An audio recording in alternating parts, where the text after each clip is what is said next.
Oke, selamat siang teman-teman semua. Jadi terima kasih banget udah mau nyempetin waktunya untuk datengin workshop dari GDSCOI X Azura Labs Backend 101 The Beginner's Guide. Dan di sini saya sebagai moderator pada sesi kali ini kita bakal ada kedatangan pembicara nih, pembicara yang ahli banget di bidangnya, di bidang backend. Mas Hidayat, mungkin Mas Hidayat bisa perkenalan diri dulu, Mas. Ya, terima kasih Mas Dio. Wah, itu terlalu ini ya tadi ya. Kayaknya berlebihan itu kalau ahli banget gitu kayaknya. Ya, Sebatas tahu aja Mas Dio. Ya, oh, perkenalkan nama saya Ahmad Nur Hidayat, biasa dipanggil Hidayat atau Dayat gitu. oke, jadi Mas Ded kalau latar belakangnya ini gimana sih Mas? Masuk ke back end programming ini? Iya, sebenarnya terjerumus sih Mas dulu tahun 2012 itu pada saat perpindahan antara waktu itu ngoding masih VB.NET, terus ada kebutuhan di web, terus ketemu dengan PHP, JS dan teman-temannya, terus akhirnya lama kelamaan kelamaan kelamaan sampai di sekarang ini lebih seneng berada di sisi back end, meskipun juga sedikit tahu tentang front end ya. Itu Mas Hmm, ya Dio. menarik menarik banget sih Mas. Berarti ini emang udah lama berkecimpung di bidang-bidang programming ini ya Mas, di back end ya terutama ini. Iya. Jadi mungkin bagi yang penasaran nih, Mas Ded ini bakal ngisi di sesi kita kali ini. Mungkin biar langsung aja kali ya Mas, boleh dipaparkan materinya. Dipersilakan Mas. Siap. Terima kasih banyak Mas Dio dan selamat siang teman-teman. Saya coba share screen dulu ya. Oke. Eh, Terlihat ya. Mungkin juga bisa coba dibantu Mas Dio. Sebelum saya mulai, saya pengen tahu sih teman-teman, gimana yang sudah diketahui sama teman-teman eh, terkait backend ini. Apa aja stack yang mungkin pernah teman-teman dengar atau tahu gitu ya. Silahkan langsung tuliskan nanti sambil kita jalan ya. Itu boleh bagi semuanya bisa ngisi link yang udah dibagiin di chat atau misalkan masuk ke menti.com terus masukin kodenya. Ya, ini udah ada yang mulai nulisnya, ada Flux, PHP, Django, MySQL, ya, Laravel. Ya, nanti sambil di tengah-tengah acara kita akan coba lihat sampai uh, sampai mana nih, yang udah pernah didengar sama teman-teman nih. Udah ada Ruby, Golang, cukup cukup ini ya, cukup banyak yang tahu ini. Ini saya nggak salah share kan ya Mas ya? Enggak, Itu bener tadi kok Mas, bener. beginner catch loh itu. Oke, oke. Langsung aja mungkin saya mulai. Saya akan sedikit sharing tentang backend ya, teman-teman. Jadi kembali saya tadi salam kenal, nama saya Hidayat ya. Bisa apa namanya? Kalau mau coba kontak-kontak bisa di Telegram, atau mungkin kalau buka apa namanya Instagram ada AN Hidayat, silakan kalau mau DM dan lain sebagainya, atau email saya di hidayat@azuralabs.id ya. Kebetulan di 2 tahun terakhir ini ikut membangun Azura Labs ID, meskipun juga masih full time sebagai senior software engineer di salah satu grup manufaktur di Semarang. Gitu. Itu background saya, suka ngopi dan lebih prefer back end daripada front end gitu. Karena agak kesusahan sama CSS. Oke, okay. Mungkin ini ya, uh, kalau mendengar kata-kata back end, apa sih yang muncul di benak teman-teman? Kita persempit dulu ya. Kalau kita nyebut back end ini, mungkin kita persempit ke arah web application ya. web-based application. Jadi semua yang berhubungan dengan yang memanfaatkan teknologi web. Contoh aplikasi mobile, aplikasi web gitu ya. Termasuk aplikasi yang ada di TV itu apa namanya di smart TV gitu. Itu juga web-based application ya. Terus apa nih backend nih? Mungkin sebelum ngarah ke backend, mungkin di sisi web application dulu ya. Biasanya web application itu dipisah menjadi dua kubu. Yang satunya front end, yang satunya back end. Di sini ada yang bagus sekali nih. Teman-teman bisa saya copyin linknya ya. Saya coba taruh di chat. Di sini dianalogikan antara front end dan back end itu seperti ketika kita masuk ke resto atau kafe. Ya. Kalau dilihat resto atau kafe, biasanya kita masuk melalui pintu, kita lihat ornamennya yang ada di resto itu, kita lihat mejanya, kita lihat menunya, ada pelayannya, lalu juga ada dapur, bagian yang belanja juga gitu ya. Nah, kita bisa pisah nih antara front end dengan back end itu analoginya itu seperti halnya meja tempat customer itu duduk menikmati suasana kafe, menikmati suasana restoran, melihat menu, memesan menunya, lalu berinteraksi dengan pelayannya, saya pengen pesan A, B, C, D, F, G, lalu pelayannya nanti membawa pesanan itu ke dapur. Jadi semua yang berhubungan dengan interaksi user, semua yang dilihat user, itu bisa kita sebut dengan user interface ya. Itu biasanya di sisi front end. Jadi kalau kita lihat website, contoh website Instagram.com, yang dilihat oleh teman-teman itu kita sebut dengan front end. Di sana ada logic, di sana ada apa namanya, ada proses, tetapi masih di ranah front end. Lalu data-data yang disuplai itu dari mana? Itu semuanya kalau istilahnya tadi kalau Instagram atau mungkin Facebook atau apa ya TikTok mungkin ya, tahu. Ketika kita ngeklik like gitu ya, ngeklik like itu kan tersimpan datanya. Itu kita biasa nyebutnya user interaction ya, user interaksi user terhadap aplikasi.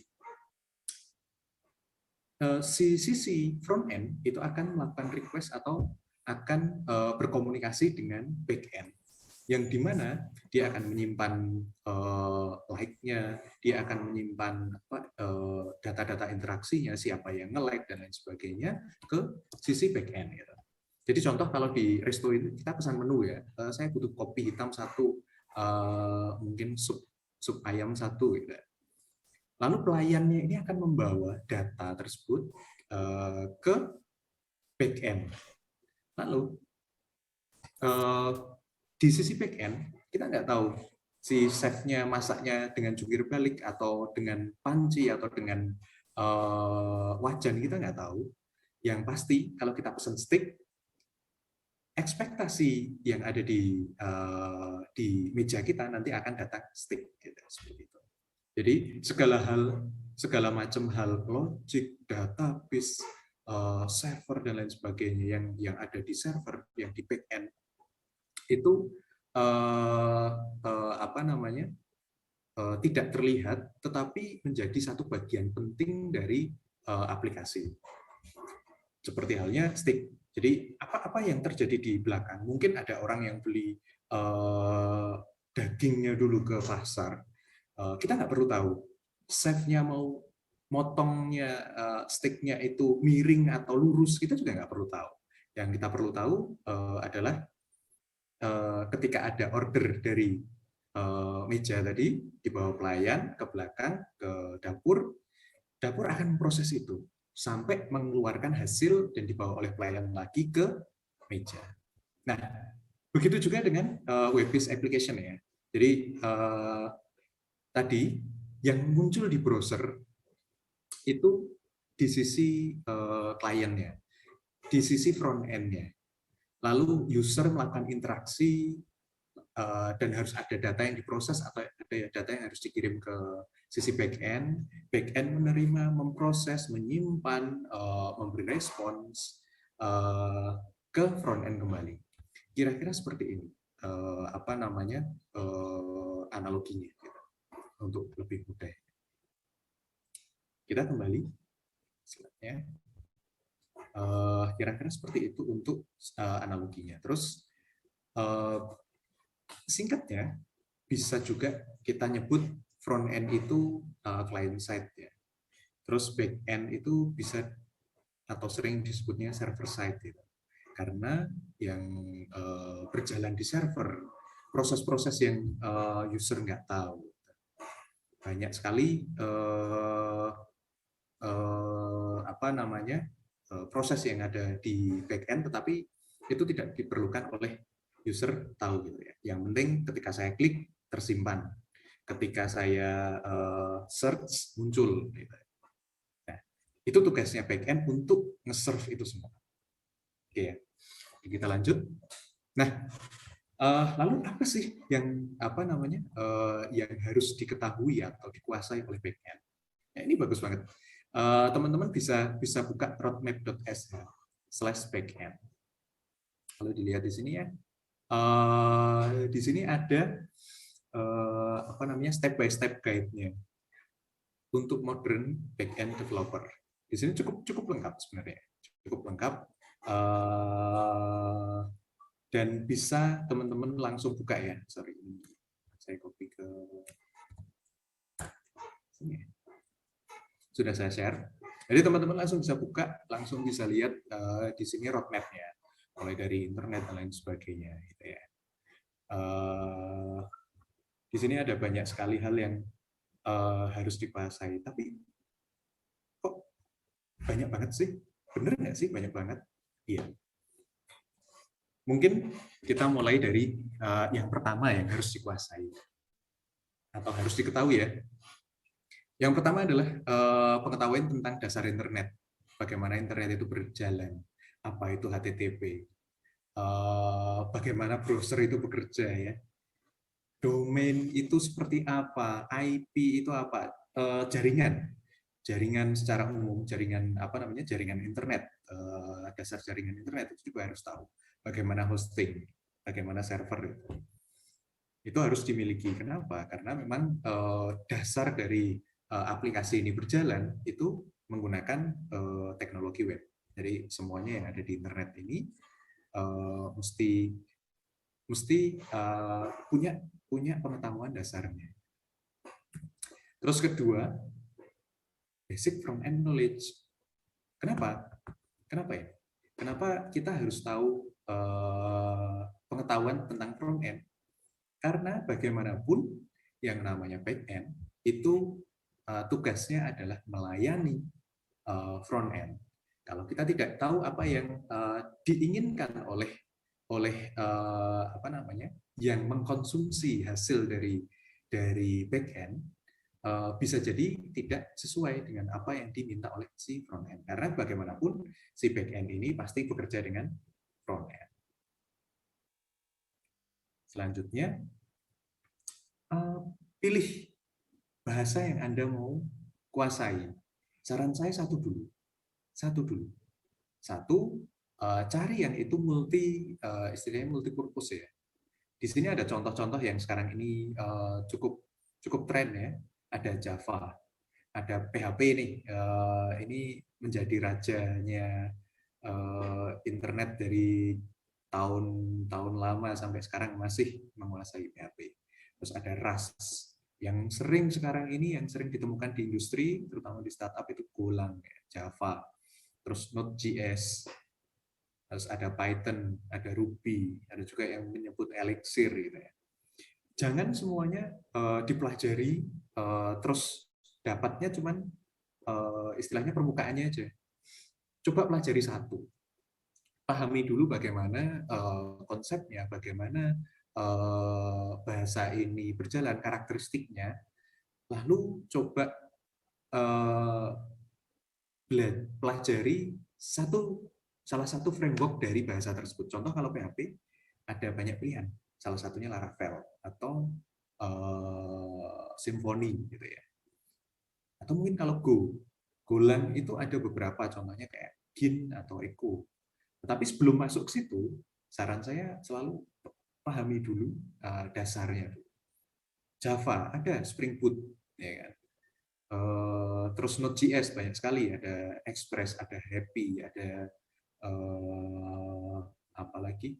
Mungkin banyak sekali untuk backend ya. Python juga seperti itu juga. Python itu punya Flask, punya Django kan. Nah, tetapi sebelum sebelum pegang frameworknya, saran saya selalu pahami dulu dasar dari pemrograman. Pahami dulu, baru masuk ke framework. Lanjut ke nomor 4 yang harus tahu ya. Version control system. Mungkin teman-teman kalau saya nyebut version control system ini nggak banyak yang dengar ya. Tapi kalau Git gitu atau JIT saya tahu yang benar bahasa Inggrisnya yang mana gitu. Kalau teman-teman di sini nyebutnya Git gitu. Git ini version control system ya, satu yang dikenalkan oleh bapaknya Linux juga, Pak Linus Torvalds ya. Jadi yang membawa ini juga salah satunya Linus Torvalds karena punya masalah waktu itu untuk nge-manage source code dari si Linux kernel. Terus teman-teman juga wajib tahu yang namanya repo hosting. Contoh dari repo hosting adalah GitHub, GitLab, Bitbucket. Gitu. Terus bagaimana versioning, bagaimana release strategi. Terus ada juga yang nyebut Git flow gitu ya. Ini perlu tahu. Selanjutnya yang perlu tahu lagi apa? Pengetahuan tentang OS, operating system. Operating system ini berkaitan dengan server ya biasanya. Server. Bagaimana Linux itu berjalan? Apa sih service-service yang ada di Linux? Mungkin cron itu apa? OpenSSH itu apa? SFTP itu apa? Bash itu apa? SH script itu apa? Gitu. Grep, AWK, LS, terminal gitu ya. Semua yang apa namanya yang biasa ada, yang biasa kita temui. Mungkin teman-teman kalau yang sudah biasa pegang Linux atau Mac itu selamat ya. Kalau yang Windows ya jendela ya selamat juga sudah ada Linux sekarang di dalam Windows. Jadi Anda bisa main-main terminal ya. Jadi Anda bisa coba kenali terminal bagaimana OS itu berjalan. Karena itu dasarnya. Terus yang namanya web itu harus di-serve, harus istilahnya harus di-serve untuk orang lain atau tempat lain itu bisa mengakses web tersebut. Mau itu hanya bentuk API, mau itu hanya bentuk apa namanya istilahnya soket dan lain sebagainya, itu harus di-serve dan pelajari juga tentang web server.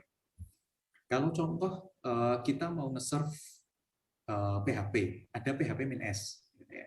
Ada server built-in-nya PHP, atau menggunakan Apache, atau menggunakan Nginx. Saya nggak tahu bacanya Nging atau Nginx ya, Nginx. Kalau teman-teman pakai Golang, gitu ya. Kalau Golang ini kalau sudah dikompil dia kan jadi binary, tinggal dijalankan aja, tinggal dijalankan terus di-serve. Kalau teman-teman pakai Node.js, teman-teman langsung bisa node spasi filenya, gitu. Node spasi filenya karena di dalamnya Node.js engine sendiri sudah punya built-in web server ya. Terus atau menggunakan proses manager seperti PM to Forever atau yang lain. Gitu. Hal-hal seperti itu juga penting diketahui untuk jadi back-end engineer ya. Kita lanjut ke nomor 6. Nah, salah satu yang wajib ini salah satu yang wajib pengetahuan tentang database. Mulai dari database itu apa? Terus macam-macam database itu yang seperti apa? Bagaimana membuat struktur tabel yang baik? Apa itu tipe-tipe data di tabel? Terus ada nih database yang SQL base, ya, relational biasanya ikutnya, kayak Postgre, MySQL, terus ada BigQuery kalau di GCP ya, ada Aurora gitu ya. Terus ada yang NoSQL, not only SQL.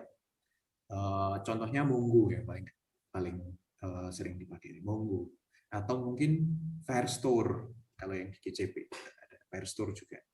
Terus pengetahuan tentang normalisasi database ini penting. Jadi kalau teman-teman yang ada di jurusan sekarang nama jurusannya apa ya? Teknik Informatika atau Sistem Informasi, saya lupa. Pasti ada yang namanya normalisasi database.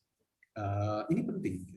Ini penting karena dasarnya struktur yang baik ada di sini. Struktur database maksud saya. Struktur database yang baik itu ada di sini. Terus apa itu indexing, apa itu ORM, Object Relational Mapper, itu perlu Anda coba kuasai. Terus API, mungkin teman-teman sudah tahu ya, API itu apa ya? Application Programming Interface. Interface yang digunakan oleh aplikasi untuk berkomunikasi dengan aplikasi yang lain. Sederhananya seperti itu. Contoh antara back-end dengan front-end, kan ini aplikasi dengan aplikasi yang lain. Ini komunikasinya menggunakan namanya API. Nah, API yang biasa digunakan biasanya menggunakan REST, ya, RESTful. REST itu representational apa itu namanya? REST. Representational state transfer. Kalau di web base biasanya menggunakan metode-metode yang ada di HTTP. Metode yang ada di HTTP ada beberapa. Contohnya get, post, put, delete. Dan masing-masing ini merepresentasikan ini ya, seperti sebutannya get. Get itu biasanya untuk mengambil data atau meminta data atau merequest. Dia mau nge-get data itu pasti pakainya get gitu. Terus post. Post ini biasanya berhubungan dengan membuat, create.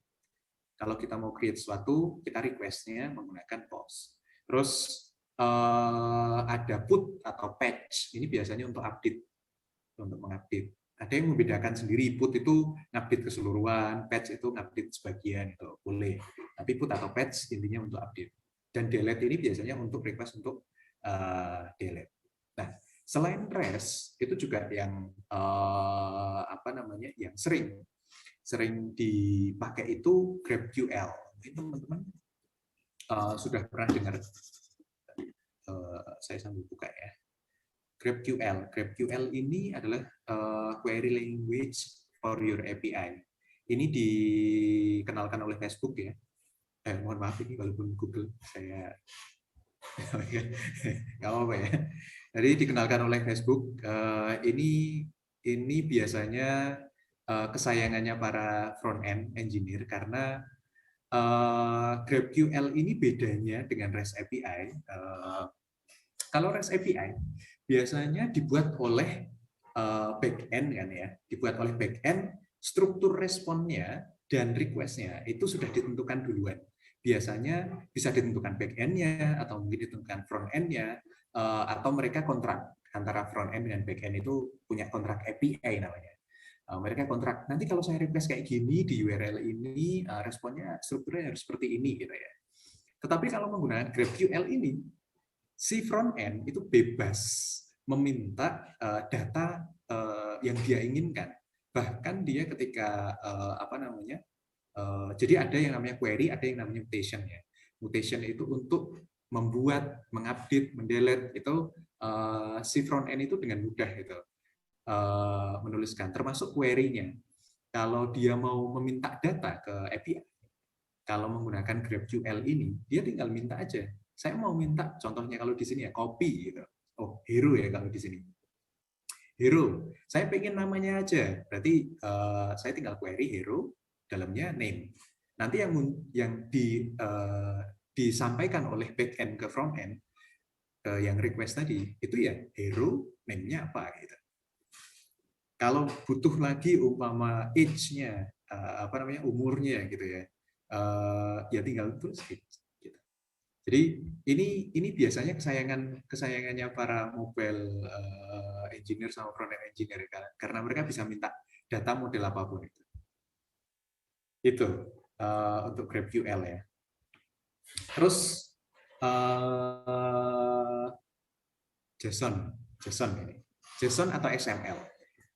Kalau kita ngomong REST tadi, ada kondisi kita ngirim data, mau itu get, mau itu post, mau itu put, mau itu delete gitu ya. Dan ketika mengirim, kita biasanya ngirim payload. Payload itu istilahnya apa ya? Ya, payload itu data yang kita kirim mungkin untuk keperluan contoh kalau kita ngepost data, ngepost data pribadi, data diri gitu ya, nama, umur, jenis kelamin gitu ya. Biasanya oleh front end itu dikirim dalam bentuk diwrap dalam bentuk JSON gitu. JSON. JSON itu apa sih? JSON itu sebenarnya satu bentuk apa ya istilahnya? Satu bentuk data yang dia sesuai dengan kita buka aja, sesuai dengan istilahnya format yang disepakati di JavaScript. Jadi kalau teman-teman lihat, mungkin ini agak susah ya. JSON itu mungkin seperti ini ya. Nah, ini contoh JSON nih. JSON. Dia satu apa namanya? Satu data dalam bentuk yang seperti ini. Ini JSON. Dan biasanya REST menggunakan payloadnya banyakannya JSON. Ada juga XML ya. Cuma sekarang ini saya kayaknya jarang menemukan XML. Terus Open API.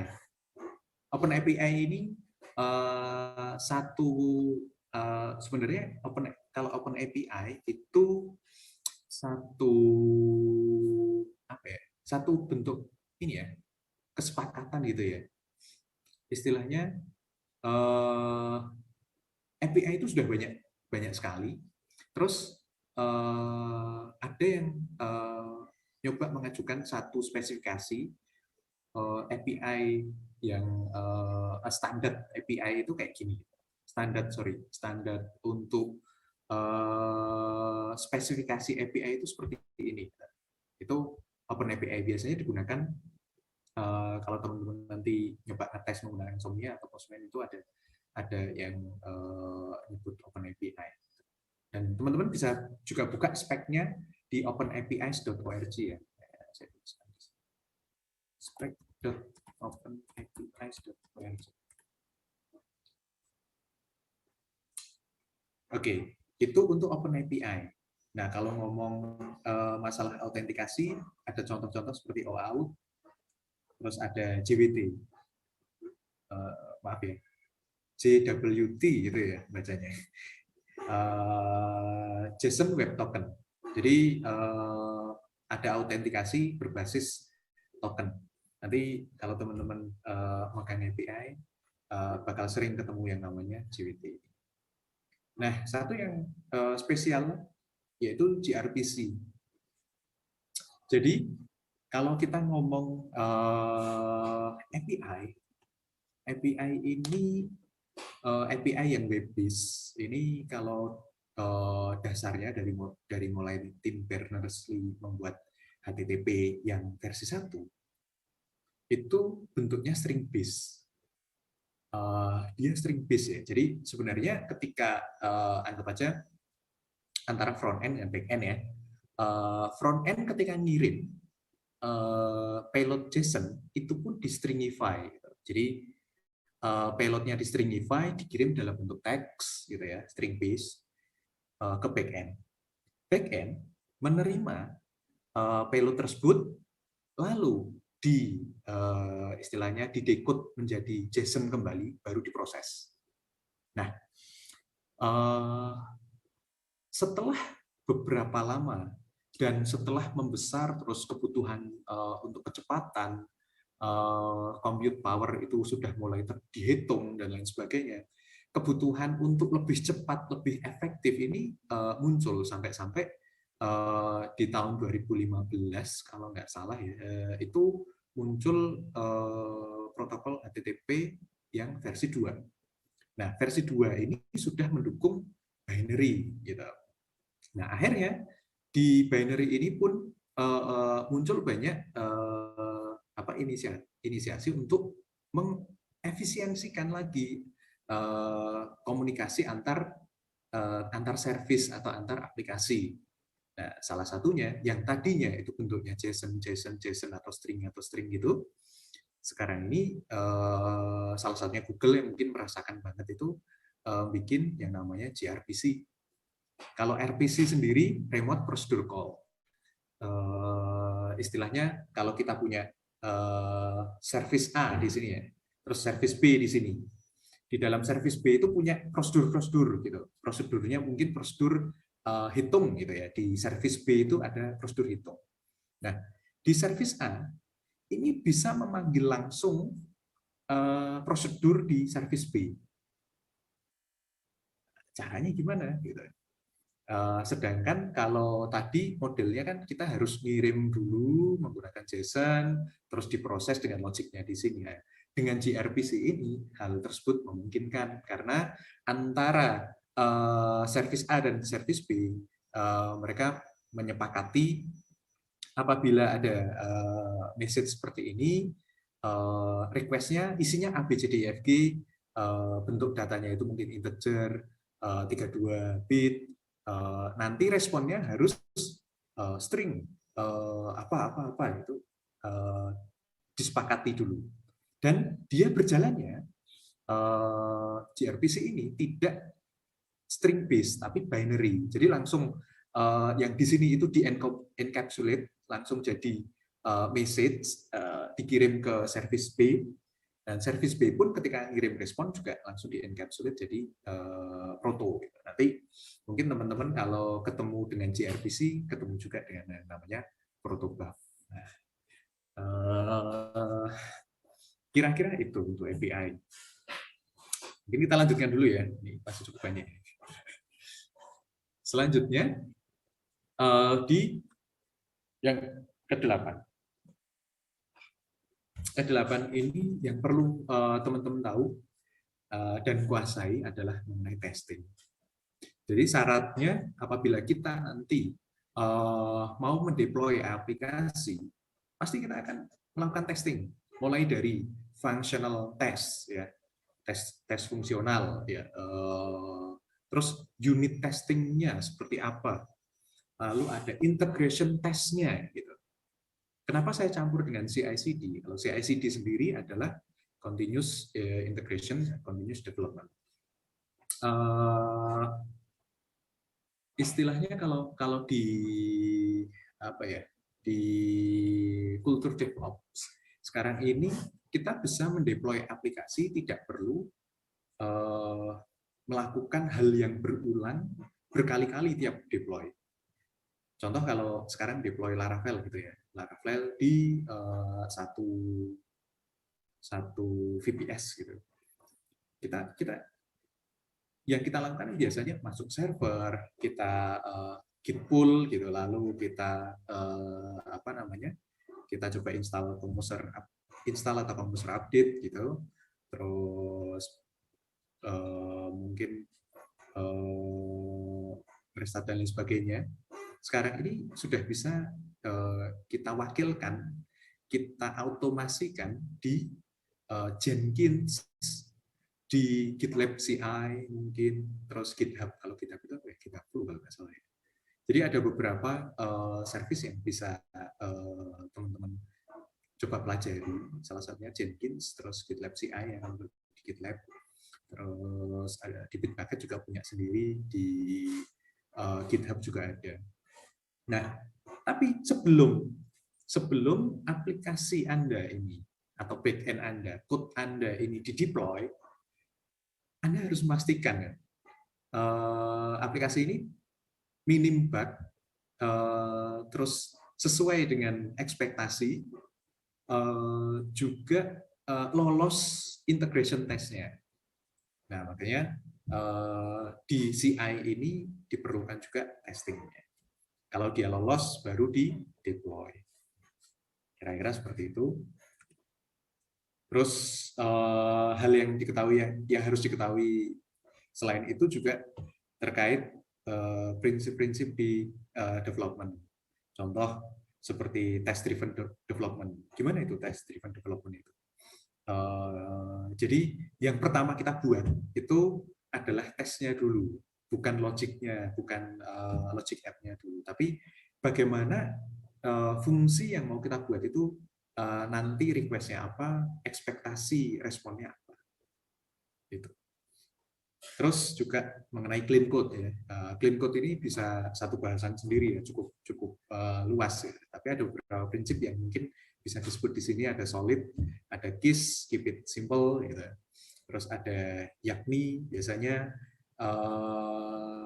tendensi developer atau engineer ini kan biasanya orang-orang pinter ya.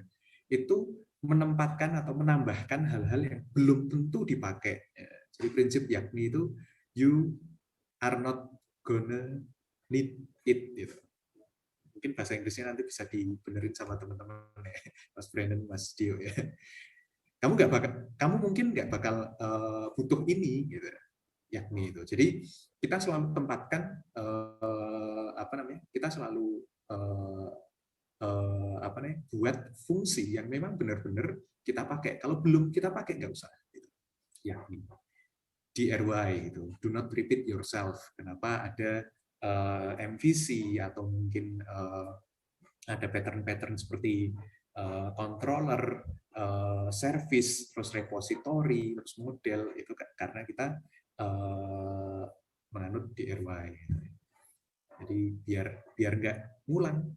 Jadi ada sesuatu yang bisa kita pergunakan lagi ya kita pergunakan lagi. Jadi development principle. Terus mengenai kontainerisasi ya. Sekarang semuanya serba di dockerin gitu kalau bahasa gaulnya. Di dockerin aja gampang gitu. Ya. Teman-teman wajib banget belajar mengenai kontainer ini. Bisa buka docker.io ya. Bener nggak sih docker.io? Sorry. Docker.io atau yang lain namanya Podman atau Docker. Oh, docker.com ya. Teman-teman coba buka docker.com, podman.io. Nah, ini pod manajernya. Docker aja. Teman-teman coba install, coba deploy sesuatu di Docker tersebut. Teman-teman bisa langsung nyoba di Docker Hub namanya. Deploy mungkin, MySQL saya mau saya pakai yang ini aja, yang Dockerize gitu. Karena di cloud sekarang ini, kalau kita ngomong nanti microservice dan lain sebagainya, itu nggak jauh-jauh dari ini juga. Jadi teman-teman bisa deploy ini contoh Redis gitu ya, Redis yang di Dockerize. Silakan coba buka, coba terkait Docker ini. Nah, kalau zaman dulu kita mau satu PC server yang tower gitu ya, untuk membaginya menjadi beberapa, kalau kita mau menjalankan beberapa hal gitu, kita biasanya menggunakan virtual mesin ya, VM gitu, pakai KVM atau yang lain gitu ya. Tapi terus muncul namanya Docker ini. Docker itu kalau di Linux ini, kalau di yang lain saya nggak tahu dia jalannya seperti apa. Tapi kalau di Linux, Docker ini sangat efisien karena secara secara layer yang kernelnya dia ikut hostnya. Gitu. Contoh kita pakai Ubuntu nih, terus kita install lab stack yang Linux, Apache, MySQL, terus apalagi itu yang base-nya juga Ubuntu, itu nanti kecil banget. Eh, satu satu apa satu kontainer itu satu image itu kecil banget karena layer yang hostnya itu bisa ikut sorry layer yang OS-nya itu bisa ikut layernya si host itu ya. Dan nanti terkait auto scaling pun banyak ngomong tentang Docker. Oke, kita lanjut. Nah, selain itu tadi, kita juga mesti pelajari terkait arsitektural ya. Ada yang monolitik, ada yang microservices, ada yang serverless, dan ada masih beberapa yang lain lagi. Contoh monolitik nih, apa sih bedanya monolitik sama microservices ya? Nah, kita biasanya kan kalau kita bikin backend itu kan semua bisnis proses ada di backend ya. Kalau contoh kita bikin satu backend untuk toko, untuk toko ya, toko online gitu ya. Kalau monolitik, semua service yang terkait dengan transaksi, pembayarannya, autentikasinya, ordernya, itu berada di dalam satu aplikasi yang dia rigid gitu ya, satu aplikasi. Nah, apakah monolitik ini tidak bisa di scale? Kemungkinannya bisa, gitu. Tetapi skill-nya harus satu kesatuan ini. Contoh di mana namanya di aplikasi toko tadi awalnya hanya satu toko, sekarang itu harus nge-serve 10 toko di 10 cabang gitu ya. Yang tadinya usernya itu perharinya mungkin cuma 100, sekarang berlipat jadi 10.000 mungkin. Satu instan aja nggak kuat, kurang. Bagaimana caranya untuk nge-scale instance yang ini di scaling? Mungkin di ke depan kita juga akan ngomong scaling. Instant ini akan di-clone, ya kan? Di-clone. Lalu di depannya ditaruh load balancer. Jadi setiap request akan masuk load balancer dan akan di-serve oleh salah satu instance yang ada ini. Itu untuk monolitik. Sedangkan perbedaannya dengan microservices, mungkin teman-teman bisa buka juga tentang microservices ya, microservices.io, atau juga buku yang cukup bagus, Building Microservices punyanya O'Reilly, itu juga cukup bagus untuk dibaca. Microservices ini bedanya adalah dengan monolitik tadi. Kalau tadi kan semua logic yang ada di backend toko itu dalam satu kesatuan aplikasi yang rigid gitu ya. Sedangkan kalau microservices, out-nya ini akan disendirikan service-nya.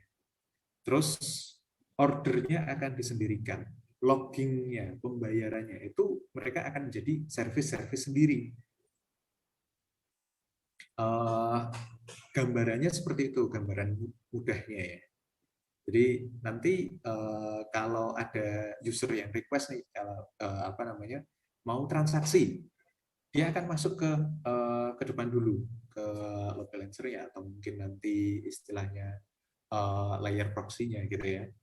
Apa yang dilakukan duluan nih? Oh ternyata mau bikin transaksi, order gitu. Nanya dulu stok. Si penjaga depan ini akan tanya stok dulu. Ada nggak stoknya? Ke service stock. Service stock akan bilang ada nih. Oke lanjut, order akan memproses. Proses ordernya masuk ke pembayaran penagihan.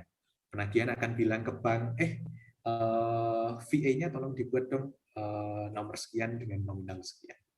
Seperti itu kira-kira gambarannya. Terus juga ada pattern yang namanya serverless. Sebenarnya ini agak agak ini ya, agak ambigu sih. Serverless itu bukan serverless ya, lebih tepatnya itu kalau dibahasakan lebih mudah, saya tidak mengurusi servernya, itu lebih ke seperti itu.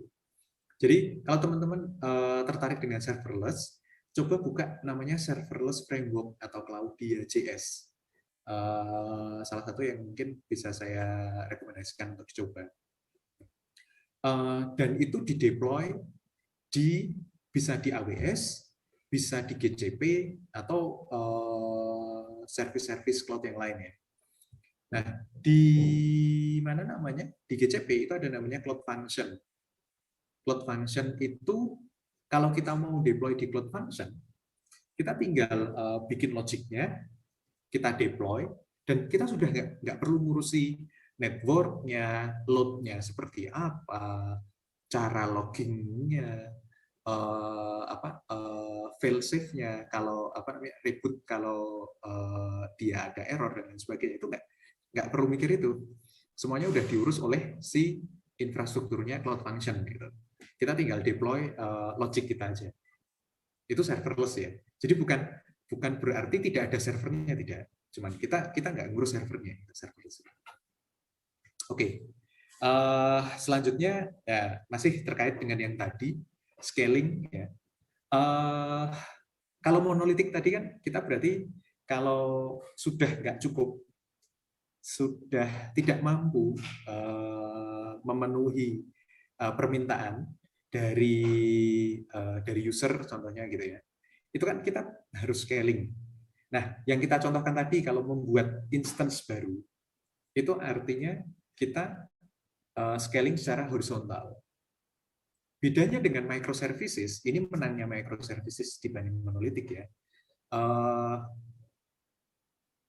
Load dari tiap service itu sebenarnya berbeda.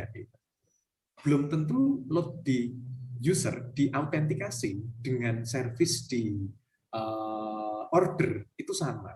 Sehingga scalingnya yang secara horizontal itu bisa tergantung dari si service mana gitu yang ya. Contoh nih, ketika di hari-hari akhir tahun ada diskon, service order ini akan sangat banjir pengunjung gitu, akan sangat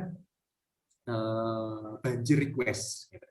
Nah, sedangkan mungkin service pembayaran biasanya kan cuma order ya, masukin ke keranjang terus ditinggal gitu biasanya. Yang service pembayaran atau service komplain atau service chat itu mungkin lebih sedikit gitu. Jadi ketika ordernya ini banyak, ya hanya service order saja yang akan di scale up. Dan ketika nanti service chatnya itu requestnya sedikit, dia bisa scale down, bisa di scale down. Seperti itu. Berdasarkan apa scale up, scale down? Macam-macam. Bisa tergantung traffic-nya, bisa tergantung CPU usage-nya, bisa tergantung metrik-metrik yang lain yang bisa kita tentukan. Mungkin dari dependensi service-nya itu juga bisa. Itu untuk horizontal scaling. Jadi horizontal scaling itu biasanya menambah. Begitu juga dengan database. Ada yang namanya database sharding, gitu ya. Ada database sharding atau mungkin master slave. Jadi untuk yang read-nya ditaruh di slave semuanya, untuk write-nya di master. Itu untuk yang horizontal. Kalau vertical scaling, contohnya vertical scaling itu contohnya gini, kita punya satu instance server, CPU-nya 2 core, 2 giga. Waktu usernya masih 100, dia masih aman-aman aja. Pemakaian CPU-nya nggak mentok, pemakaian RAM-nya juga nggak mentok. Tapi ketika usernya nambah, dia sudah mentok nih sampai 80%, 90%. Kalau vertical scaling itu berarti nambah resource-nya. Jadi si prosesornya yang kita ganti menjadi yang lebih besar, mungkin 8 core, 16 core, 32 core, RAM-nya juga jadi yang 160 mungkin berapa giga gitu, 100 giga atau berapa giga. Itu contoh vertical scaling. Jadi teman-teman juga perlu tahu terkait scaling. Dan scaling ini kalau kita sudah ada di cloud itu mudah. Kalau dicontohkan di GCP itu ada yang auto scale namanya auto scale apa ya? Auto scale EC2 auto scale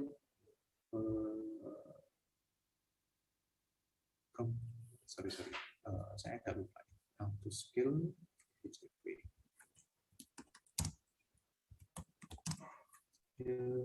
GCP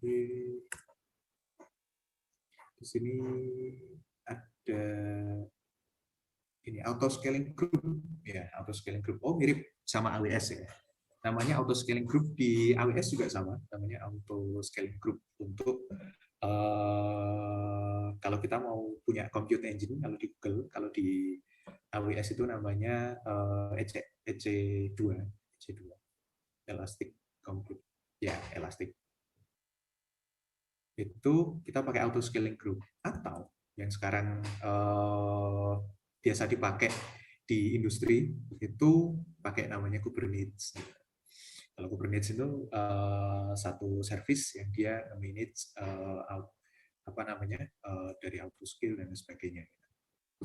Ini teman-teman juga bisa buka tentang Kubernetes juga ya. Nah, itu dulu. Mungkin saya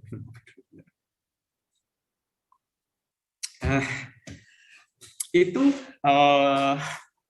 hal-hal yang mungkin teman-teman perlu ketahui. Jadi back-end itu bukan hanya sekedar logiknya saja, tetapi seluruh hal yang berkaitan dengan request-nya front-end dan responnya. Jadi prosesnya apapun mulai dari jaringannya sampai dengan istilahnya database terus scalingnya juga gitu ya. Oke, mungkin itu terus kita lanjut dulu ya.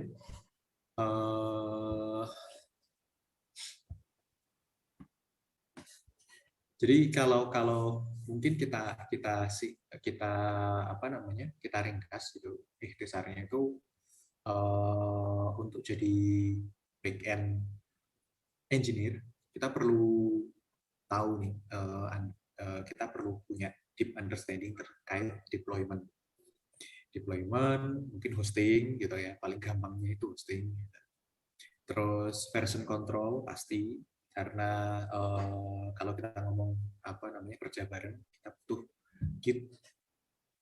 Deployment juga biasanya memanfaatkan Git juga gitu. Terus pemahaman terkait aksesibilitas dan keamanan dari web-based application. Terkait database, struktur, normalisasi, terus bagaimana internet itu berjalan ya tadi ya. Juga kita harus tahu front end karena bagaimanapun yang kita serve adalah front end. Dan yang paling penting juga pengetahuan tentang algoritma serta data struktur. Mungkin itu terkait apa yang harus jadi PR buat teman-teman yang ingin jadi backend engineer ya. Terus lanjut mungkin kita ke tren yang sekarang ini banyak kita temuin gitu di dunia ya. Ada backend as a service gitu. Kadang bikin backend itu nggak harus kita istilahnya coding gitu ya. Kita bisa pakai Firebase DB itu. Ada contoh-contoh kalau teman lagi ngejam gitu, lagi apa namanya? Apa sih namanya yang acara coding satu malam itu. Kita kan butuhnya mendeliver, membuat satu aplikasi, ada bentuknya, ada front end-nya gitu ya. Dan biasanya yang nggak punya waktu adalah bikin back end-nya. Kita bisa pakai Firebase, bisa pakai Parse, back endless. Gitu. Teman-teman bisa bisa coba macam-macam, banyak sekali back end as a service. Terus yang tadi kita sebut ya serverless. Serverless itu kalau di AWS ada Lambda, ada Cloud Function kalau GCP, Cloud Run juga itu kalau mau gampang dan agak murah gitu. Di deploy di Cloud Run. Terus microservices ini benar-benar diadopsi, bahkan di Indonesia ini sudah banyak dari beberapa tahun yang lalu. Industri istilahnya kalau ngomong startup kayak beberapa partner Azura juga kayak Gojek, Toko, di kayak Sering juga kita ngomong microservices gitu ya. Terus cloud native, wah, ini menarik nih. Cloud native. Cloud native itu satu set bisa aplikasi, bisa service yang itu hanya ada di apa namanya di penyediaannya. Contoh BigQuery, terus Google Vision ya kalau nggak salah namanya. Google Vision itu adanya cuma di GCP. Terus ada Amazon Aurora juga itu di AWS. Sama satu lagi mungkin belum saya tulis ya. Ini alternatif juga low code or no code. Jadi back end yang mungkin kita codingnya sedikit atau nggak perlu coding ya, itu juga ada yang di tren. Terus bagaimana untuk teman-teman yang mau mulai? Yang pertama pasti niat gitu. Kalau segala hal yang tidak dimulai dari niat biasanya nggak jalan-jalan juga. Gitu.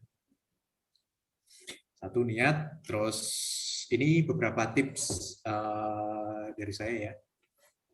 Pelajari satu dulu, satu aja, cukup satu aja, yang mungkin multipurpose. Kalau Anda belum pernah pegang bahasa pemrograman dan Anda ingin belajar, mau itu front end, mau itu back end, atau belajar tentang AI, ML, ya, coba pakai Node.js. Meskipun PHP, Python, Golang itu ada juga. Coba Node.js. Itu cukup mudah untuk dipelajari.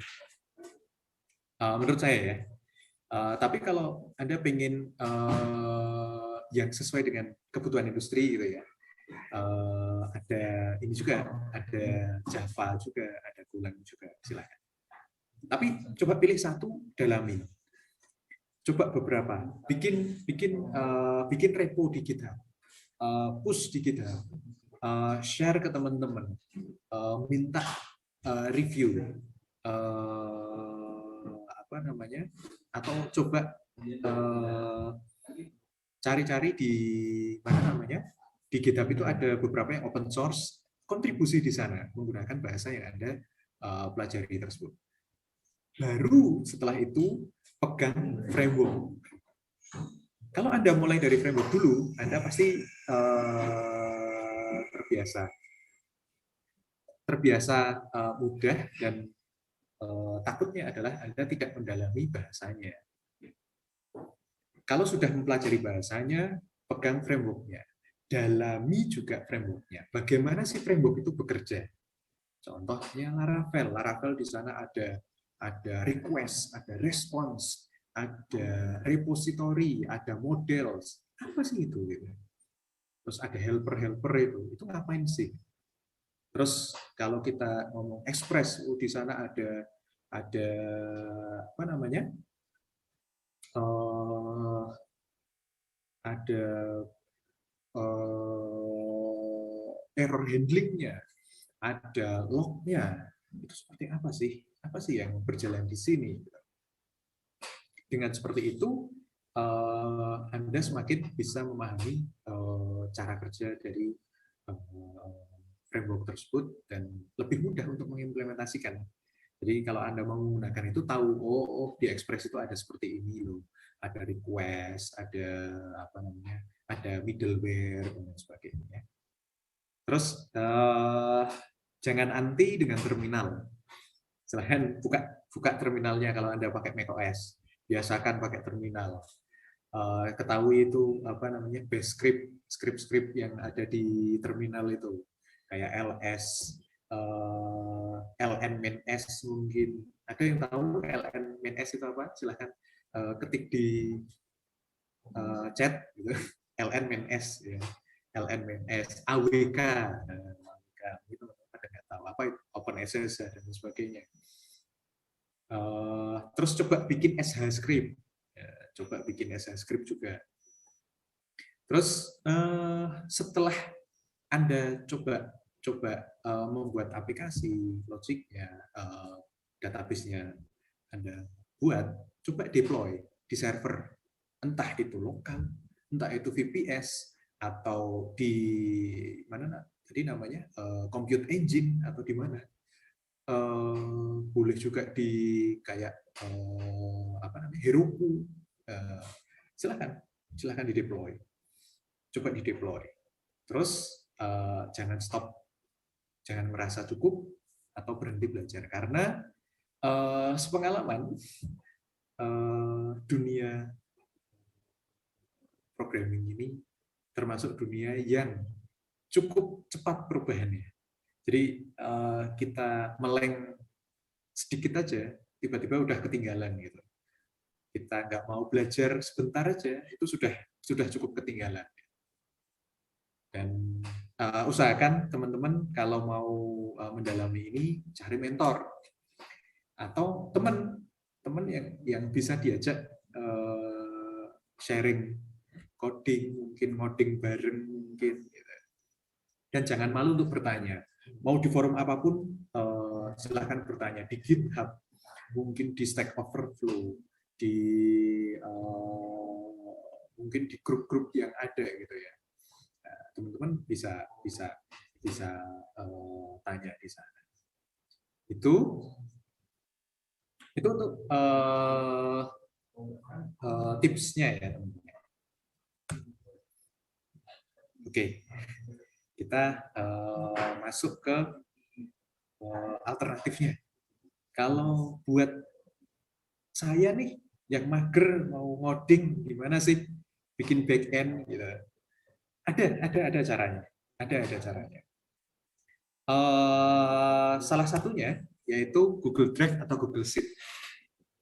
Teman-teman pernah lihat ada apa namanya aplikasi mungkin Android atau apa yang dia nggak pakai backend apa ya, pakai Google Sheet aja. Jadi ada teman kebetulan dia bikin aplikasi untuk para guru dan muridnya, tapi backend-nya itu pure Google Sheet. Jadi teman-teman bisa nih implement ini, namanya Google Sheet for Developer ya, Sheets API. Teman-teman bisa pakai ini untuk alternatif backend-nya. Dan kemarin kita juga nyoba untuk apa namanya website itu. Kita bikin website karena hostingnya itu cukup mahal untuk yang storage-nya gede, sedangkan ada submission untuk file-file raw apa namanya desain, kita memanfaatkan Google Drive SDK gitu. Jadi secara otomatis si filenya itu kalau diupload masuknya ke Google Drive, dan kalau Google Drive tinggal bayar yang enterprise udah aman. Nah ini bisa jadi alternatif ya teman-teman ya. Terus alternatif yang lain nih ada lagi, contohnya Firebase DB. Ya, seperti yang saya ceritakan di depan tadi, kalau teman-teman biasanya lihat di apa sih namanya? Yang lomba, kalau kita lomba gitu biasanya waktunya kan sangat mepet, mungkin 2 hari atau 3 hari, mulai dari ngekonsep, desain sampai ngoding front end ya, itu bikin back end udah nggak punya waktu biasanya. Dan teman-teman bisa pakai Firebase atau Airtable yang REST API-nya sebagai alternatif untuk back end-nya ya. Jadi nggak melulu harus ngoding. Untuk backend-nya ya, untuk backend-nya nggak perlu ngoding. Anda punya tim nggak punya backend bisa tetap bisa jalan. Oke. Terus yang lain, nah kalau ini contohnya mungkin teman-teman bisa buka juga terkait Hasura, Pars, platform, backendless, back4app. Ini adalah contoh-contoh service backend as a service tadi yang kita sebut. Jadi mereka memberi service, teman-teman bisa sign up, lalu apa namanya, set strukturnya apa, simpan, dan Anda sudah dapat URL untuk REST API-nya. Nanti kita coba satu deh, yang Hasura ya, yang Hasura kita coba ya. Terus, nah ini mirip, cuman kalau ini buatan anak Indonesia asli, Microgame sama Contentbiz, kebetulan punya teman saya, jadi saya iklankan di sini sekali. Mungkin teman-teman bisa buka namanya Contentbiz, itu kalau iklannya sih gini, bilangnya dia no backend API plus MVC. Jadi kita tinggal set apa namanya? Kita set dia objeknya apa gitu ya. Set objeknya apa, terus udah dapet tuh REST API-nya. Kita tinggal set apa namanya, struktur tabelnya istilahnya. Kita tinggal ngeklik struktur tabelnya, udah langsung jadi.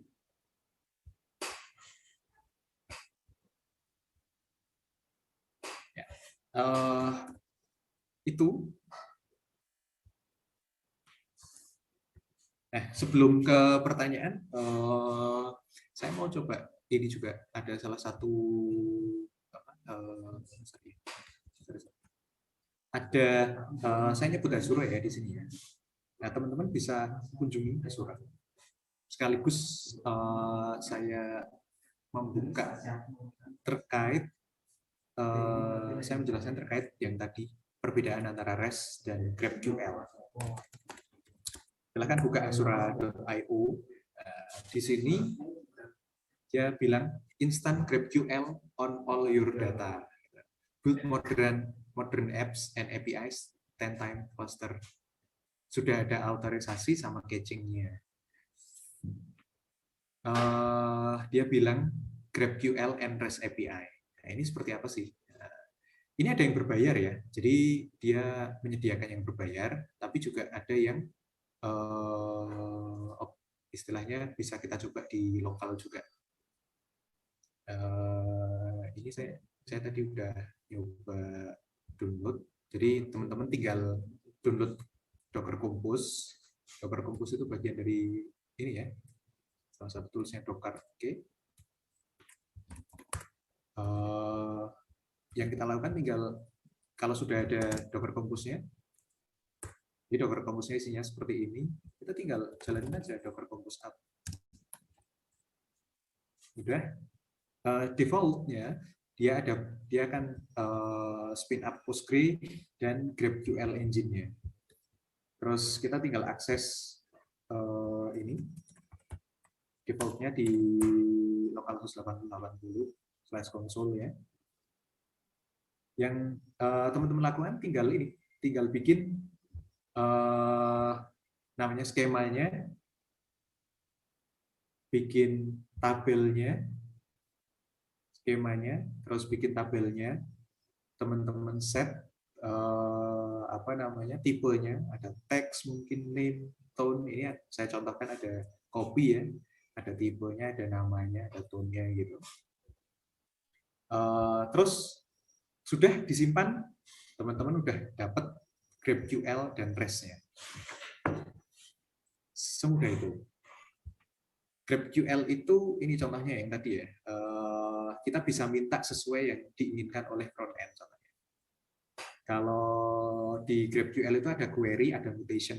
Kalau get itu query. Nah, ini contohnya saya punya namanya try coffee ya, karena namanya di sini juga dry coffee. Di sini yang tak minta apa aja, ID, kilo, name, tone, type gitu. Kalau saya nggak butuh tone-nya gitu, hapus saja. Ini udah sesuai. Dan kalau kita mau bikin REST API-nya, itu udah ada di sini. Ini contoh ya.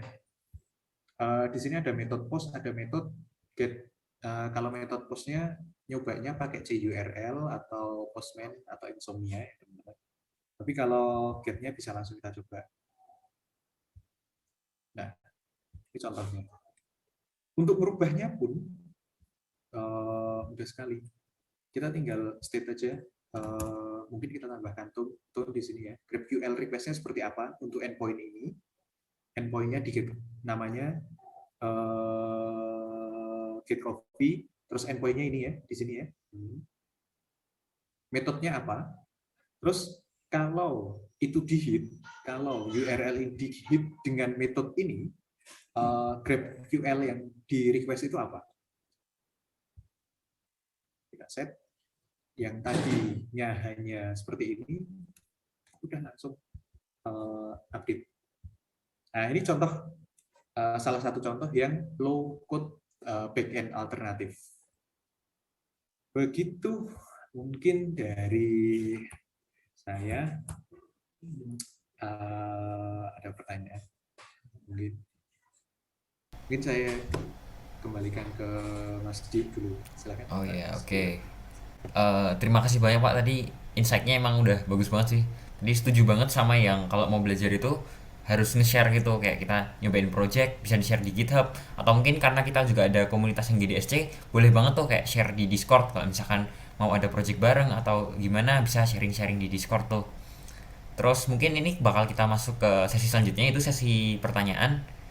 Mungkin Brandon saya minta tolong share screen yang pertanyaan di Slido-nya. Bagi yang mau bertanya bisa banget masukin pertanyaannya di Slido yang udah dikirim di kolom chat. Bagi kalau ada yang mau bertanya. Oke, udah kelihatan. Mungkin bisa langsung aja kali ya, Mas. Nih, dari yang paling atas nih. Proyek web seperti apa yang cocok dikerjakan untuk pemula? Proyek web seperti apa yang cocok dikerjakan untuk pemula? Mungkin saya bisa jawabnya sepengetahuan saya ya Mas ya. Ya, Yang penting dicoba dulu. Pertama, coba dulu apa yang sedang Anda pelajari. Mungkin kan ada tutorial biasanya ya, ikuti tutorial. Coba dulu, lakukan tutorial itu. Share di GitHub seperti yang Mas Dio sarankan tadi.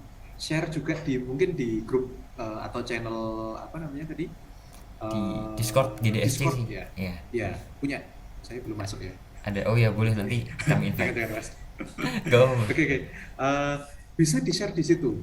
Ajak teman-teman untuk berkolaborasi. Bikin sesuatu yang menyenangkan.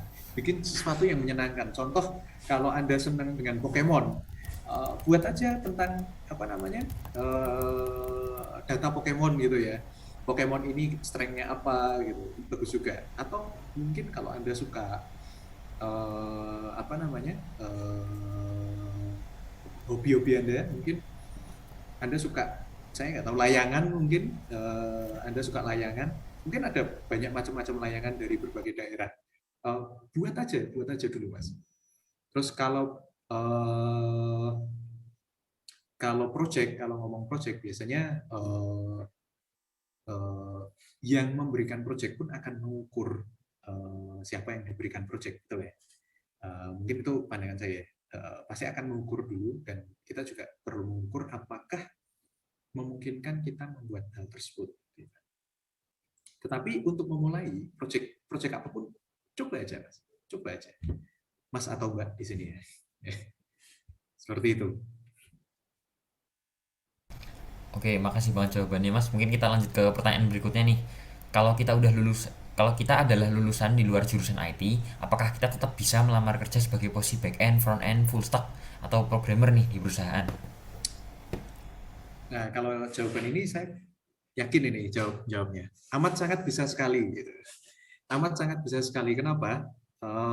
Setahu saya, bahkan beberapa teman-teman yang kayak mungkin coba lihat di salah satu teman ada yang namanya Mas Andi Traveloka, data data engineer ya, senior data engineer di sana. Beliau itu dari jurusannya apa, geografi apa apa gitu. Jadi nggak nyambung sama sekali gitu, nggak nyambung sama sekali. Cuman beliau jadi data engineer di sana. Dan biasanya kalau kita ngomong sebagai software engineer, itu yang ditanya bukan jurusannya, tetapi Anda bisa atau enggak. Anda masuk kriteria atau enggak. Dan kriteria itu spesifik biasanya. Apakah Anda mengerti tentang network, apakah Anda mengerti tentang apa itu envoy proxy contohnya gitu. Apakah Anda tahu tentang bagaimana kompres dekompres seperti yang Netflix lakukan gitu. Hal-hal seperti itu, Mas. Atau mungkin tes algoritma ya biasanya. Begitu. Mas, ini Mas Anonimus Oh, lagi, namanya Anonimus ya ini semua. Mas Anu ini semua ini kayaknya sini. Terus oke, kita mungkin lanjut lagi ya Mas yang pertanyaan Ya, selanjutnya nih. Gimana caranya kita ngukur bahwasannya kita udah sampai level saya ini udah menguasai bahasa pemrograman ini nih. Sedangkan bahasa pemrograman itu juga pasti bakal berkembang terus gitu. ya betul. Kalau kita mengukur ya, bagaimana caranya kita mengukur bahwa kita sudah sampai level saya menguasai bahasa pemrograman ini. Saya akan jawab berdasarkan pengalaman saya aja. Saya nggak pernah bisa mengukur diri saya atau saya bilang saya sudah menguasai bahasa pemrograman. Itu jawaban jujur saya. Karena seperti yang disebutkan juga, bahasa pemrograman itu berkembang. Mulai dari PHP. Zaman dulu PHP itu hanya untuk istilahnya apa ya? Template engine malahan. Hanya untuk bantu HTML nampilin itu. Tapi sekarang dia sudah ada di level microservices, dia sudah level queue gitu. Dia udah ngurusi apa namanya banyak hal itu di belakangnya. Bahkan si pembuatnya sendiri bilang saya istilahnya agak-agak saya nggak berpikiran bahwasannya PHP akan berkembang sejauh ini. Begitu juga dengan Node.js, Golang dan sebagainya. Nah, yang uh, yang harus kita apa namanya tanamkan bahwasanya jangan sampai kita bilang kita sudah menguasai bahasa pemrograman ini. Tetapi yang harus kita dorong di diri kita sendiri adalah kita perlu memahami bagaimana karakteristik dari bahasa pemrograman ini, bagaimana cara kerjanya bahasa pemrograman ini, atau tools ini, atau framework ini, gitu. Bagaimana cara kerjanya sehingga kita bisa memanfaatkannya sesuai dengan apa yang kita butuhkan. Jadi bukan bukan kita tergantung pada framework, tapi kita bisa memilih tools apa saja, bahasa pemrograman apa saja untuk mencapai tujuan kita. Jadi kita tidak apa ya istilahnya terpenjara oleh satu tools atau satu bahasa pemrograman atau satu framework gitu. Itu Mas. Oke, mungkin bisa langsung lanjut ke selanjutnya aja kali ya Mas. Yang sumber belajar untuk web dev nih. Oke, oh ini banyak sekali nih. Mungkin teman-teman bisa buka YouTube nih ya. Di sana ada beberapa channel yang saya sarankan. Satu, Insinyur Online. Insinyur Online itu Mas Gio dan Mas Iqbal itu kebetulan para engineer di Gojek ya. Mas Gio sendiri head of Gopay kalau nggak salah. Terus ada mungkin yang teman-teman kenal juga program bersama Now, Pak Eko Kanedi itu arsitek di Blibli, gitu. Terus juga mungkin sudah cukup lama, tapi masih relevan, w3schools.com, w3schools.com, w3schools.com, silahkan dibuka. Dan sebenarnya kalau sumber itu sangat banyak, banyak sekali di YouTube, mau itu di buku kayak Backpub gitu ya, yang teman-teman bisa dapat gratis juga kadang-kadang. Tapi yang pasti ketika mau mempelajari sesuatu, pastikan ininya dulu, tujuannya. Karena jangan sampai Anda terjebak mempelajari sesuatu tapi di permukaannya aja gitu. Jadi tujuannya apa Anda mempelajari itu. Begitu, Mas Anonymous. Semoga menjawab. Oke, oke, mungkin lanjut lagi ya Mas. Siap. Bakal lanjut lagi. Mungkin nggak sih pas kerja itu dituntut belajar bahasa atau framework baru yang belum kita kuasain? Ya, sesuai dengan pengalaman. Amat sangat mungkin sekali karena kebetulan di tempat kerja saya juga itu saya dulu nggak tahu yang namanya serverless.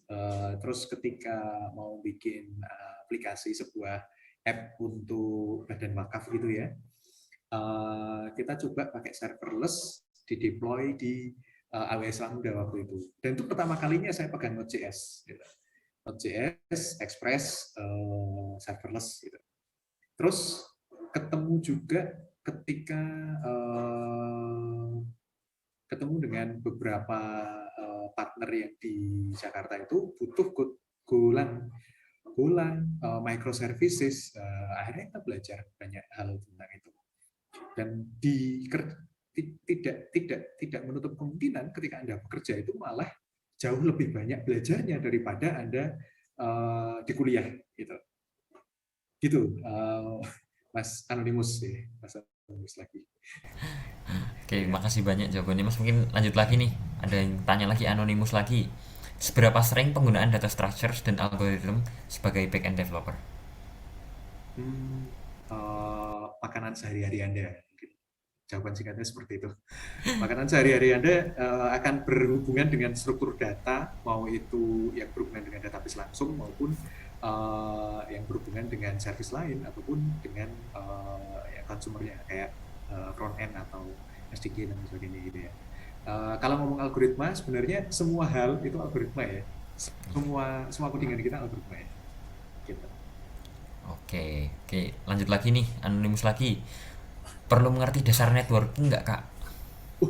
Harus, harus, harus. Tetapi sekarang ini banyak ini ya. Kalau kalau kita ngomong backend developer, biasanya juga dipisah antara cloud engineer, infrastruktur engineer gitu. Sekarang banyak yang dipisah secara job base-nya. Jadi jangan khawatir, Anda hanya perlu tahu dasarnya meskipun secara apa namanya, secara mendalamnya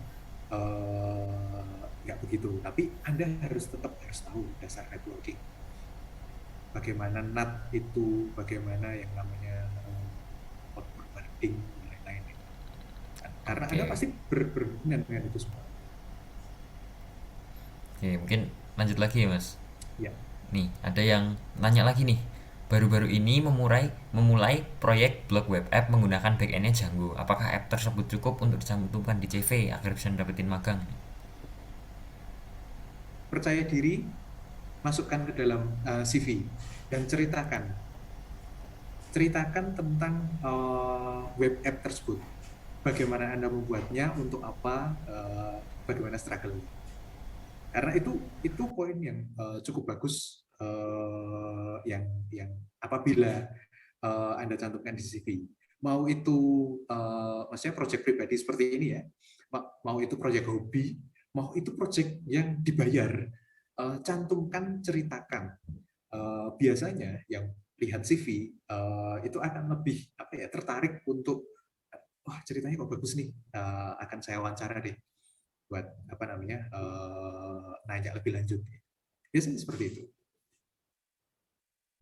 Gitu Mas Oke, Anonimus atau Mbak Anonimus. oke mungkin lanjut lagi nih. Apakah perlu belajar security untuk menjadi backend engineer? Perlu bagaimana keamanan dari data.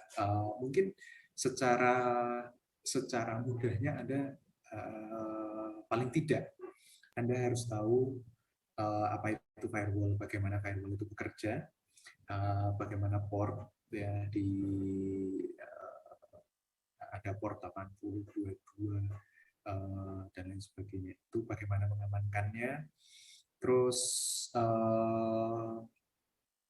istilahnya apa? Kalau dulu itu ada IP tables, kalau sekarang ada UFW dan lain sebagainya itu.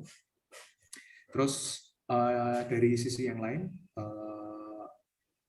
SSL, HTTPS itu juga Anda perlu ketahui apa itu HTTPS, SSL. Paling tidak itu.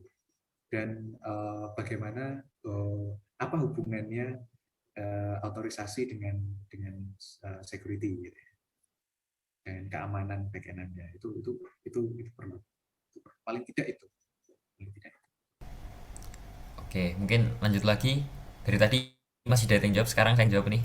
Untuk Ya, rekornya apakah akan di-share? Ya bakal di-share nanti. Jangan lupa habis meeting ini, webinar ini, kemungkinan bakal di-share di YouTube-nya DSCUI. Di YouTube itu DSC Universitas Indonesia. Nanti bisa dicek. Mungkin lanjut lagi. Mau nanya kak, saya sedang belajar JS. Mohon sarannya mending dalamin JS sampai paham banget atau learning by doing sambil ngerjain proyek kecil-kecilan dulu. iya. Hmm, kalau approach saya bisa bilang gini. Saya punya moto, kalau ada uangnya saya pinter. Gitu. Itu dulu beberapa tahun lalu kayak gitu. Jadi kalau ada uangnya saya pinter kok. Jadi kalau ada proyek kerjain aja sambil kita memperdalam. Biasanya kalau kita punya target waktu itu kita lebih serius belajarnya ya. Itu kenapa sekarang saya sering apa namanya sering belajar hal-hal yang kayak mungkin nggak ada proyeknya, cuman saya seneng juga kayak RAS, mungkin kayak Golang itu kemarin. Kebetulan kalau Golang ada proyek, jadi sekaligus belajar kok mentok terus ada proyek ya gas saja gitu, gas sambil belajar sambil. Tapi ini ya mungkin nggak semua orang kuat gitu dengan timeline yang cukup apa namanya cukup pendek, harus mempelajari sekaligus menyelesaikan tasnya. Ya terus diasah, tapi kalau ada proyek sikat.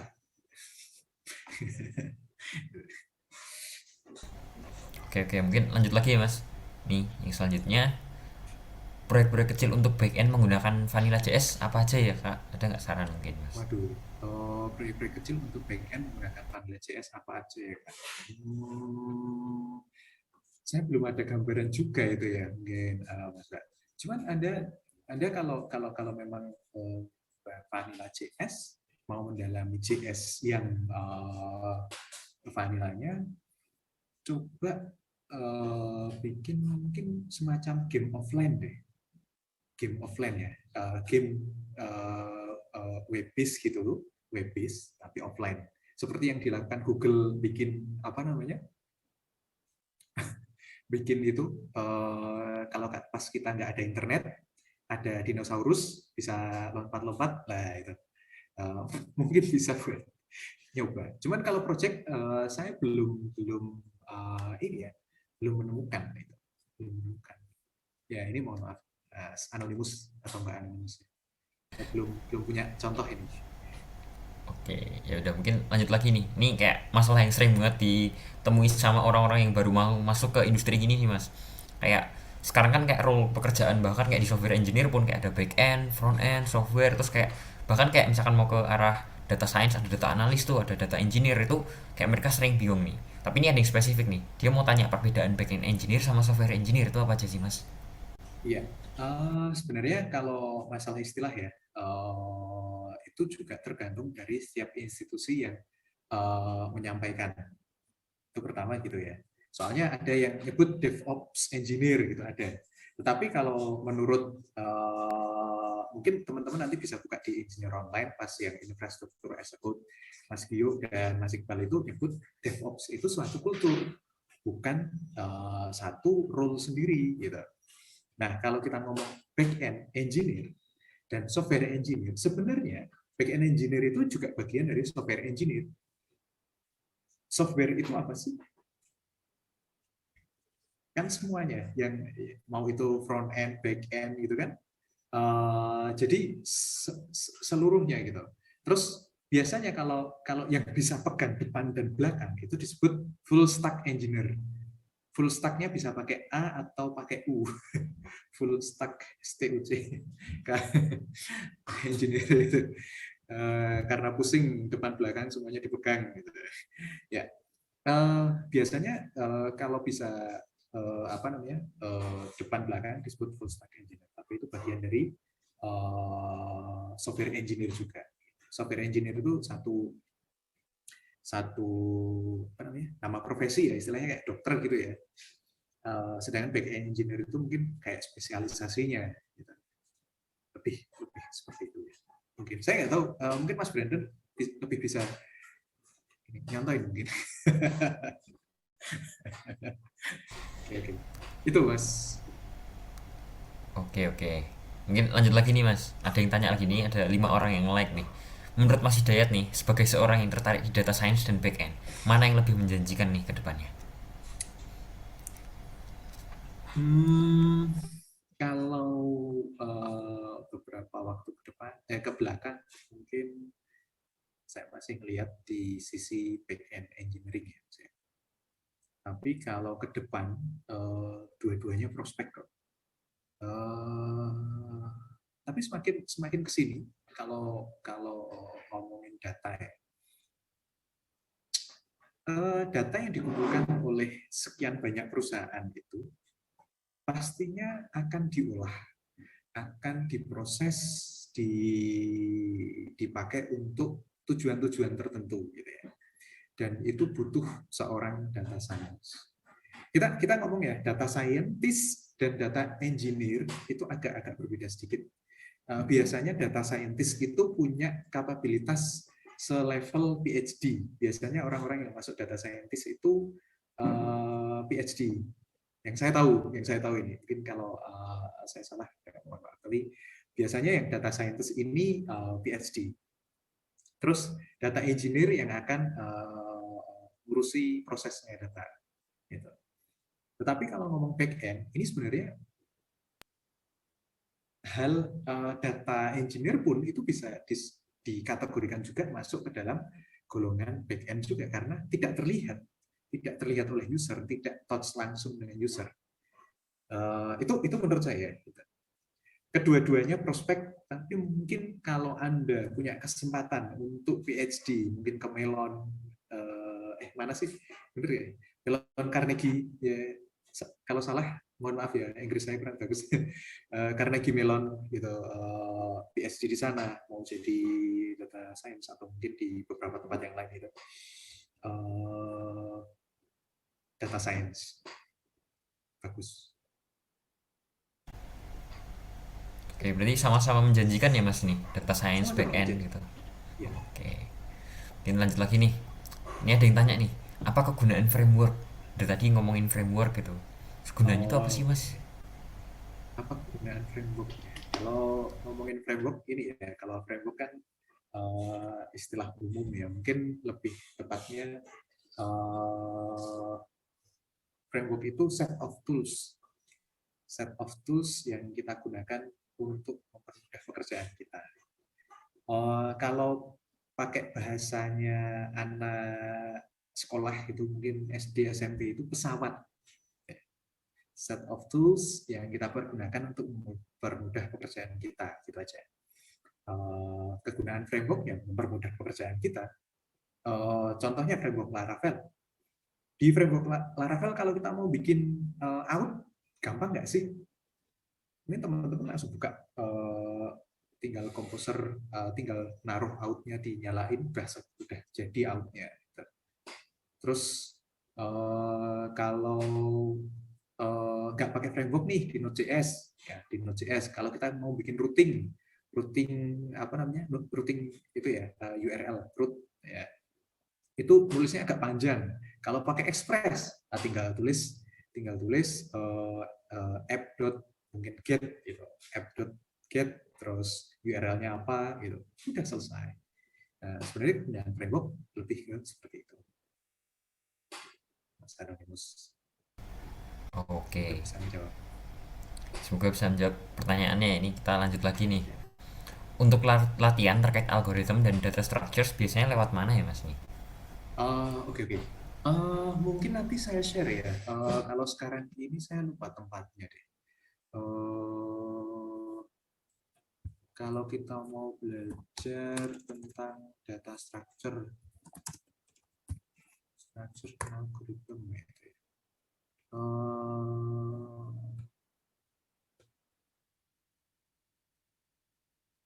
Kalau untuk sementara sih saya bisa bilang coba teman-teman buka di tutorialspoint.com gitu. Terus Witry Schools, terus beberapa tempat kayak Udacity itu kayaknya punya juga ya. Atau mungkin mau cari buku. Biasanya teman-teman suka baca buku ya. Baca buku ada namanya Data Structures and Algorithm. Saya yang ini siapa ya? Saya lupa itunya penulisnya. Atau Coursera juga ada terkait data structure and algorithm itu Oke, oke. contoh. Semoga menjawab. Terus kita lanjut nih, dah pertanyaan terakhir dari audiens. Bagaimana cara mengetahui framework yang satu lebih baik dari framework lain? Bagaimana cara mengetahui framework yang satu lebih baik daripada framework yang lain dalam kasus-kasus tertentu? Eh, kalau spesifik biasanya kita perlu masuk ke komunitas-komunitasnya ya. Jadi kita bisa membandingkan kasus per kasus gitu ya. Kasus per kasus komunitas kekuatan komunitas itu di situ. Jadi kita kita perlu masuk ke komunitas, tahu mana yang lebih unggul di bidang A dan bidang B gitu ya. Contoh kayak Golang itu lebih kecil karena dia binary jadi lebih enteng dibanding PHP gitu. Karena kalau PHP itu si siapa interpreter harus baca harus interpret apa namanya si scriptnya tiap kali ada request nah, kayak gitu-gitu itu mesti mesti ini sih sering-sering entah nyoba sendiri atau ada studi kasus yang sudah pernah dilakukan eh, atau cari di komunitas karena sekali lagi framework itu tidak jaminan kalau anda framework itu tidak jaminan itu baik atau enggaknya ya tergantung siapa yang memakai kembali lagi gitu kalau bahasanya orang eh, sebelah barat itu ini it depends on man behind the gun gitu ya. Siapa orang di belakang pistolnya nggak peduli itu pistolnya seperti apa kalau dia hebat contoh nih mungkin teman-teman jarang mendengarkan Pascal ya Pascal gitu ada yang tertarik nggak dengan Pascal uh, di apa namanya di Indonesia itu kita punya tokoh Pascal loh yang bikin namanya itu Carik dot sebentar beliau bikin bot namanya carik.io kalau nggak salah ya. Itu di build carik carik carik bot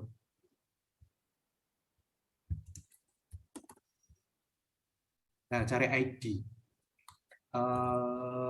beliau bikin itu cari ID itu base-nya Pascal nanti coba cari teman-teman bisa cari tentang itu. Jadi meskipun Pascal hitungannya itu udah lama jarang yang pakai gitu. Tapi kalau kalau orangnya memang ahli bisa mengikuti zaman juga. Kira-kira seperti itu Mas Anonymous yang terakhir. Oke, makasih banyak ya Mas. Mohon maaf buat teman-teman yang tadi baru masukin pertanyaan nggak sempat dijawab nih. Kasian juga Mas Hidayat udah ngomong terus dari tadi udah hampir 1,5 jam nih. Iya, Udah iya. ngomong terus dari Mas Hidayat. Uh, Terus sebelumnya ini kita bakal nge-share feedback form nih, feedback form untuk Brandon minta tolong. Oke, udah ada feedback formnya. Terus Iya. mungkin dari Mas Hidayat nih, kan nih kita GDCOI buat event ini juga partnership bareng Azura Labs ya. Boleh dijelasin Ya, nggak Mas, Azura Labs itu apa sih? Ngapain sih? ya, mungkin ini ada pesan sponsor ya. Saya izin share screen lagi Mas Dio. Iya, silakan Mas.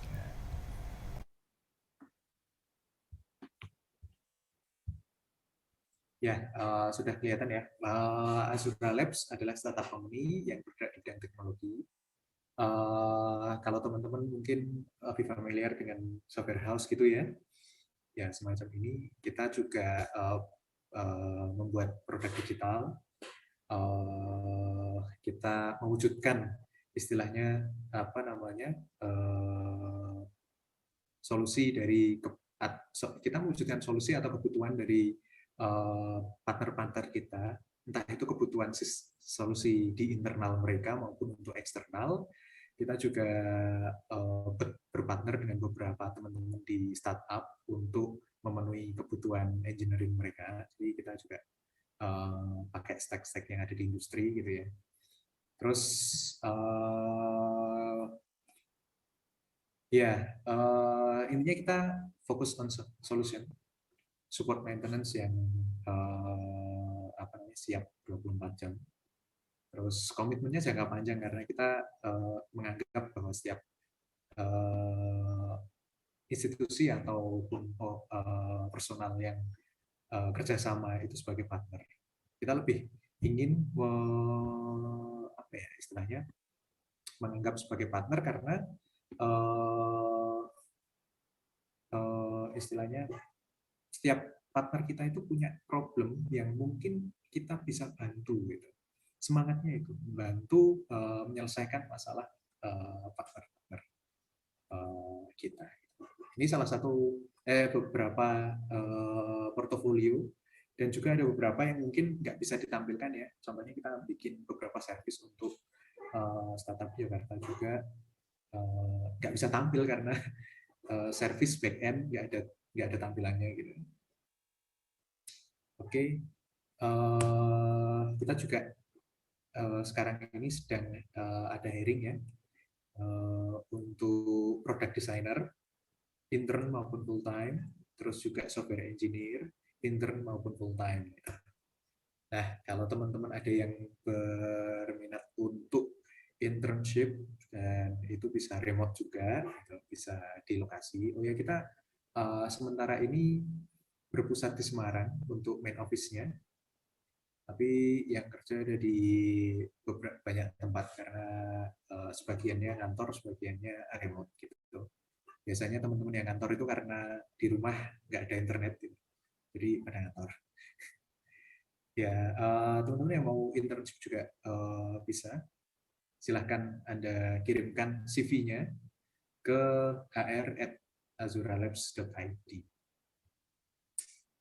Step-nya nanti setelah Anda kirim CV, akan ada screening, lalu tes, nanti biasanya ada interview, bisa juga dua kali, nanti interviewnya dengan top management juga, atau langsung dengan user dan pemberitahuan lolos atau enggaknya. Begitu, Mas Dio. Oke, makasih banget pemaparannya Mas tadi. Ini juga bisa membuka opportunity buat kalian yang ternyata minat banget ke software engineer, sama tadi ada product design UI UX juga ya Mas. Betul, betul. Ya itu kalau misalkan kalian UX. emang ternyata berminat bisa banget tadi apply di hr@azuralabs.id. Uh, dan mungkin ini bakal jadi penutup ya. Tapi sebelum kita tutup nih, ini kita bakal ada sesi foto bareng dulu. Mungkin semuanya bisa minta tolong on cam, kita foto bareng dulu nih.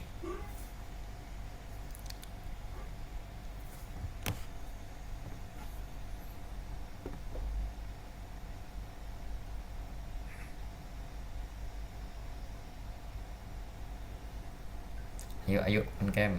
Sama jangan lupa untuk ngisi form feedbacknya ya, yang ada di kolom chat, bisa banget diisi.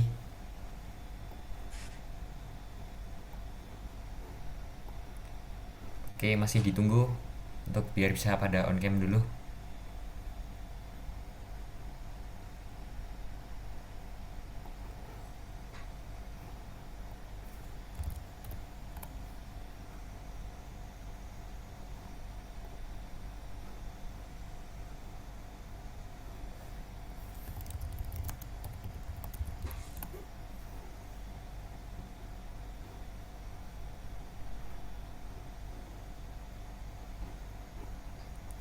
yang masih belum, kalau bisa on cam dipersilahkan on cam.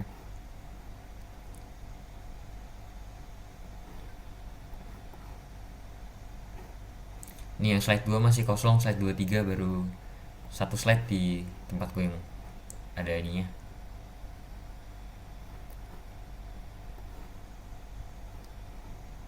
Mungkin kita kasih waktu 1 menit lagi ya, kita bakal SS.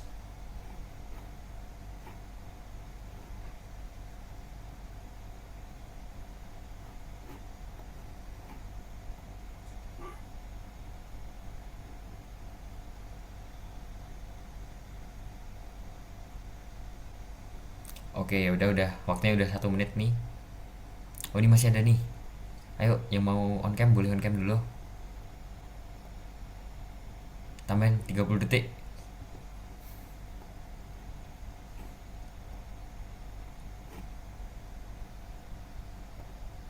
Nah, oke. Udah boleh banget nih. Brandon, saya minta tolong di SS-in ya. Aku ababain, siap pose. Satu, dua, tiga. Oke, mungkin slide selanjutnya ya. Ada berapa slide, Brandon?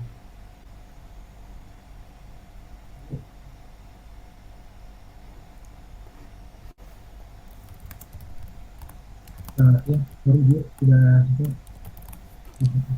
Oke, udah. Oke, udah semua ya berarti. Oke, terima kasih buat semua yang udah nyempetin waktu untuk datang ini. Terima kasih banyak buat Mas Hidayat, kepada Azura Labs yang udah nyempetin waktunya, udah ngasih insight yang banyak banget. Terus juga ngasih opportunity buat para member GDSCO ini yang mana tahu mau internship atau mau kerja di Azura Labs gitu ya. Sini mungkin ini bakal jadi penghujung acara. Jangan lupa ngisi feedback formnya dulu baru keluar dari acara ini. Mungkin sekian aja dari saya, acaranya bakal tutup. Terima kasih, selamat sore. Selamat sore. Terima kasih Mas Terima kasih Hidayat. semuanya. Ya, Thank terima kasih you. semuanya. Terima kasih Kak. Ya.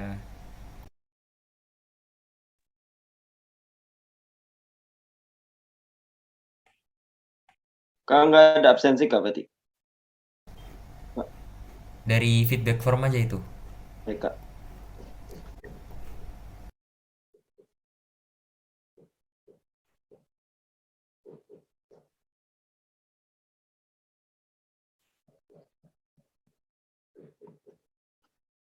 Boleh minta dikirim linknya lagi nggak Kak? Feedbacknya. Oh iya, masih Kak.